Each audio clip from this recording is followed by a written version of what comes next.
Здравствуйте, моя семья, моя интернет-семья, все, кто только что ко мне присоединился, всем здравствуйте. А сейчас я скажу несколько рецептов от затяжного кашля. Я думаю, что эти продукты есть у всех, и поэтому легко будет справиться, потому что иногда девочки, мамочки, молодые особенно, они сразу, ну, ясно, что нужно вызвать врача, поговорить, узнать, что, как. Но смотрите, если вы не знаете, если еще не поставлен диагноз, бежать за антибиотиками я никогда не посоветую никому. А тем более без врача самолечением заниматься. Что делала в детстве я? Я очень сильно слушала врачей. Я настолько слушала, что я чуть не угробила своего ребенка. Потом у меня мама врач, и она запретила мне вообще слушать врачей в моем городе. Вот, потому что, к сожалению, очень мало достойных внимания, скажем так, врачей. И что же я делала? Несколько вот таких простых способов, которые, оказывается, делала не только я, а полмира. Но всегда есть молодежь, всегда, которая не знает и теряется вот врачующие свойства отвара овса.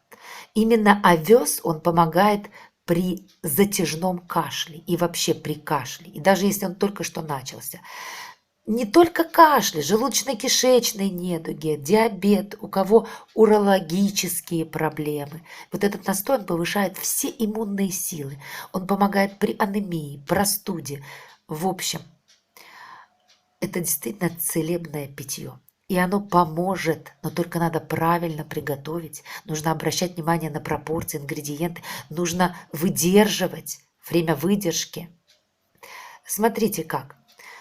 Там придумывают, запекают, что-то такое делают, что я так не делала. Значит, брала простое зерно. Вот вы его видите в баночке. У меня постоянно есть зерно овса. Это просто чудо-продукт для меня. Я вообще его всегда на ночь заливаю. И вот берем зерно, именно зерно, цельное, не хлопья. Хлопья здесь не подходят. Зерно можно купить и в супермаркете, в фармацевтических учреждениях уже есть.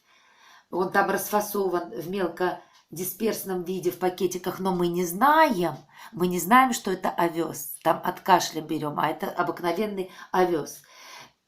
Это еще мне мама при жизни говорила, Катя, есть расфасованный в мелкодисперсном виде в пакетиках овес. Они говорят, вот берите вот этот порошок от кашля, а там именно расфасованный в мелкодисперсном виде по пакетикам. Так вот это все можно сделать самим. И если взятые зерна овса, то для приготовления нашего с вами продукта понадобится сделать несколько правильных действий. Для получения исцеляющего настоя нужны вода, измельчитель, это может быть блендер или кофемолка, неочищенные зерна овса и термос, ситечка или марля также. В общем, берем, измельчаем наше сырье до состояния грубо помолотой муки. Засыпаем необходимое количество овса.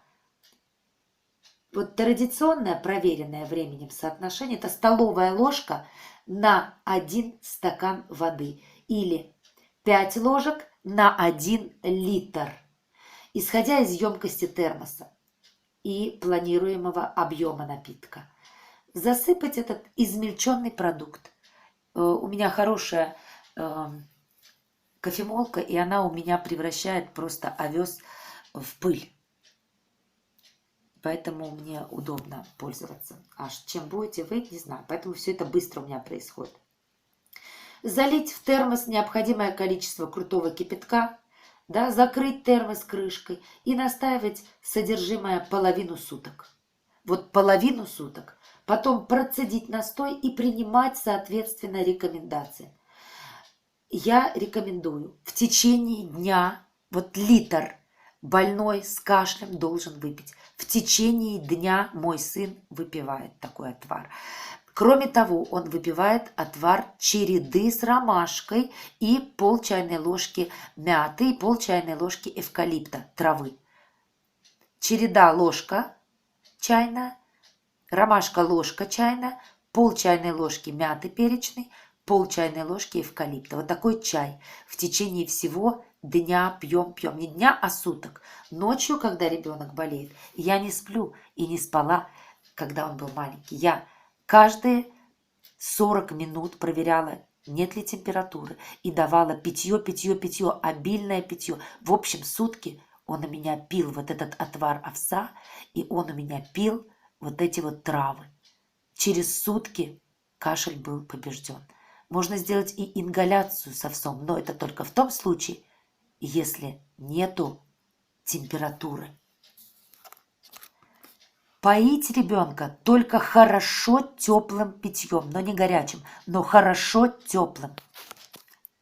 Сахар полностью исключить, потому что сахар – это отличная среда для бактерий. А за следующий рецепт, но неужели вы забыли? Следующее – это сок редьки с медом. Это против кашля. Этот сок просто прелесть. Тщательно вымойте корнеплод и срежьте с него, вот посмотрите как, верхушку. Так? Не торопитесь выбрасывать ее, сделайте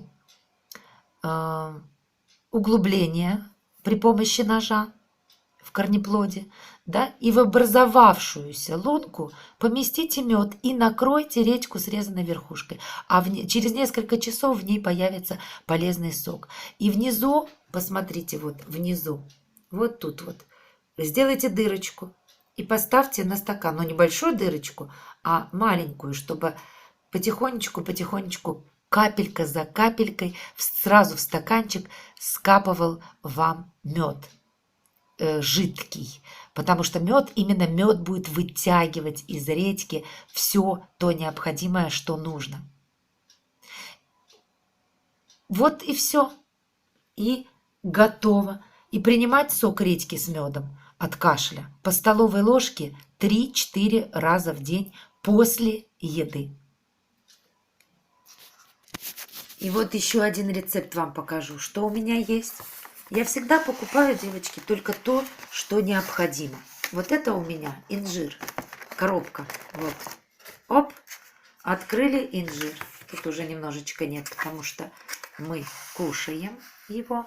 Но не просто кушаем, а делаем полезные всякие вещи. Вот такой инжир. Если у вас есть инжир, это значит, у вас есть такое лекарство. Вот молоко с инжиром, козье молоко. Пол-литра молока, 2 средних по размеру сушеных или свежих плода инжира, но мы берем вот в данном случае сейчас у нас какие? У нас сейчас с вами вот такие плоды, сухие только. И молоко с инжиром нужно поместить в небольшую кастрюльку, довести до кипения и томить на слабом огне в течение 20 минут. После этого только молоко козье. Но если нет, уже в крайнем случае, ладно, коровье. И вот после этого слегка остудить и процедить. И вот это пить. Если нет, хорошо, ладно.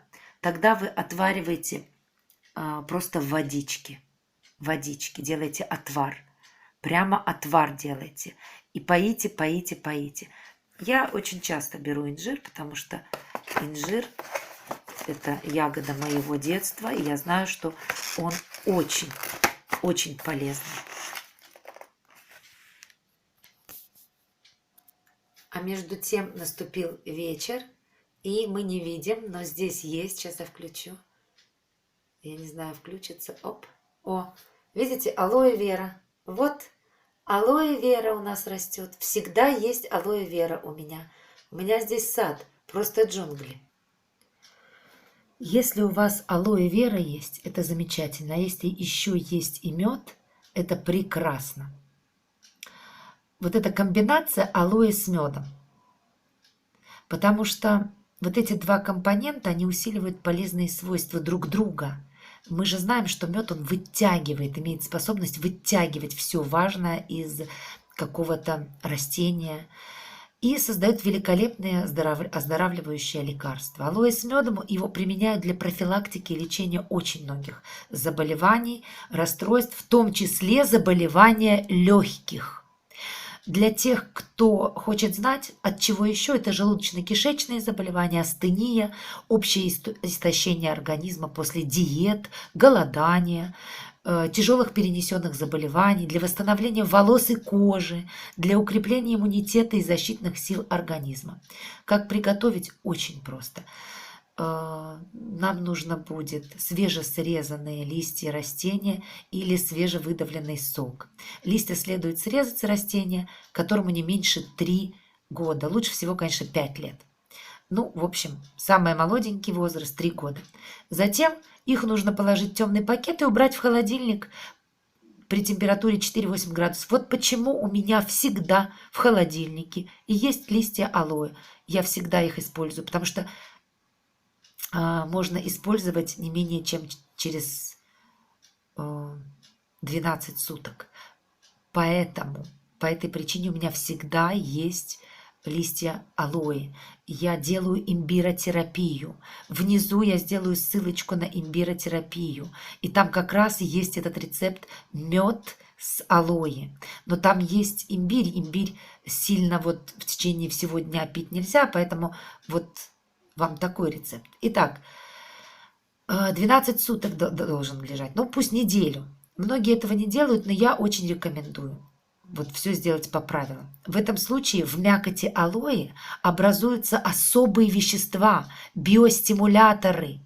Не пренебрегайте этим. Именно они, вот эти биостимуляторы, которые способны усиливать обмен веществ в тканях, способствуют быстрому заживлению пораженных клеток, повышают иммунитет организма. Еще раз назову биостимуляторы. И затем листья моют, насухо вытирают, удаляют шипы, нарезают на тонкие полоски. Вот в имбиротерапии есть. Там и с помощью марли выдавливается сок. Лучше всего их прокрутить на мясорубке или измельчить в блендере. Вот почему мне просто необходим был блендер, когда сломался мой. Сложите в марлю все и отжать сок. Слить его в чистую сухую баночку и хранить в холодильнике. Вот и все. Понимаете, вот этот сок давать, давать и давать. Добавляйте его, я не знаю, добавляйте его в чай.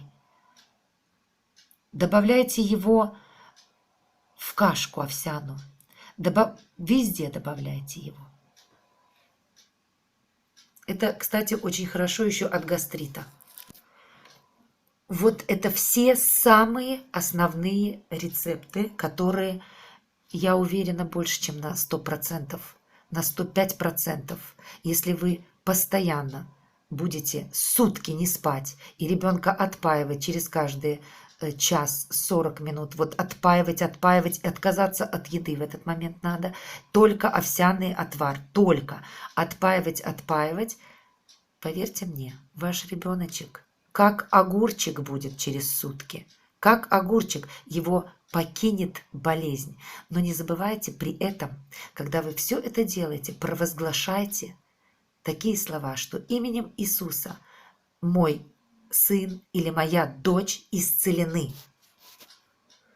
На основании 1 Петра, глава 2, стих 24. Там Бог сказал: «Он грехи наши сам вознес телом своим на древо, дабы мы, избавившись от грехов, жили для правды».